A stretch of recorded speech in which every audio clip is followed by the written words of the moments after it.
mety ho toetry ny andro any an-dranomasina ny talata 12 febroary 2024 amin'ny 9 ora maraina hatramin'ny alarobia 13 febroary 2024 amin'ny 9 ora maraina. Ho amin'ny morontsiraka Atsinanana, Cap d'Ambre hatrany Capesta, andrahoana mety ho lalovan'orana tandrifin-drahona. Ho avy andrefana na avaratra andrefana ny rivotra ka ho 9 hatramin'ny 7 km isan'ora, hahatratra 4 hatramin'ny 5 km isan'ora. Anonjabe na aherin'ny ranomasina, ahavon'ny onja 2 hatramin'ny 3 metatra, hahatratra 3,5 hatramin'ny 4 metatra any amin'ny tapany atsimo. Isy alon-drano aterak'ilay rivo-doza emina aty. Capesta hatrany Mahanoro, Anorambatravatra. Ho avy andrefana na avaratra andrefana ny rivotra ny maraina ka ho 4 hatramin'ny 5 km isan'ora. Mety arahina tafiotra 10 hatramin'ny 10 km isan'ora. Ivadika miandalana ho avy avaratra izany rehefa takariva ka ho 7 hatramin'ny 5 km isan'ora. Aheribe na izamonta ny ranomasina, ahavon'ny onja 4 hatramin'ny 9 metatra, hahatratra 4 metatra any amin'ny tapany atsimo ny faran'ny fepitaona. Isy alon-drano aterak'ilay rivo-doza emina aty.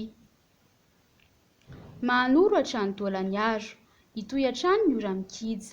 Ho avy atsimo na atsimo atsinanana ny rivotra ka ho 7 hatramin'ny 5 km isan'ora.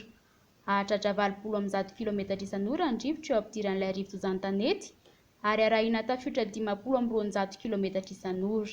Aheribe na izamonta ny ranomasina, ahavon'ny onja 4 hatramin'ny 9 metatra, hahatratra 4 metatra ny tapany avaratra. Isy alon-drano aterak'ilay rivo-doza emina aty. Taolagnaro hatrany Cap Sainte-Marie, andrahoana amin'ny tsitokotoko. Ho avy atsinanana amin'ny ankapobeny ny rivotra ka ho 9 hatramin'ny 7 km isan'ora. Anonjabe na aherin'ny ranomasina, ahavon'ny onja 2,5 hatramin'ny 3 metatra, hahatratra 3,5 hatramin'ny 4 metatra. Isy alon-drano avy atsinanana.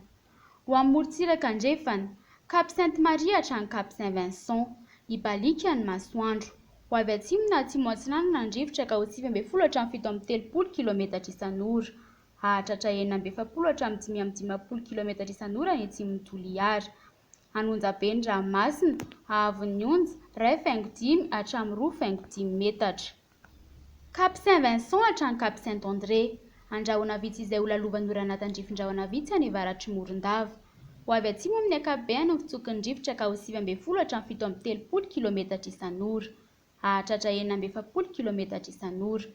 Adian'ny mpanonja na anonjabe ny ranomasina, ahavon'ny onja 1 hatramin'ny 2 metatra.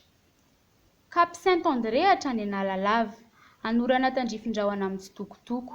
Ho avy andrefana na atsimo andrefana ny rivotra ka ho 9 hatramin'ny 7 km isan'ora, hahatratra 15 km isan'ora indraindray. Adian'ny mpanonja na anonjabe ny ranomasina, ahavon'ny onja latsaky ny 1,9 metatra. Analalava hatrany Cap d'Ambre, anorana tandrifin-drahona amin'ny tsitokotoko. Ho avy andrefana amin'ny ankapobeny ny fitsokin'ny rivotra ka ho 9 hatramin'ny 7 km isan'ora. Adian'ny mpanonja na anonjabe ny ranomasina, ahavon'ny onja 1 hatramin'ny 2 metatra.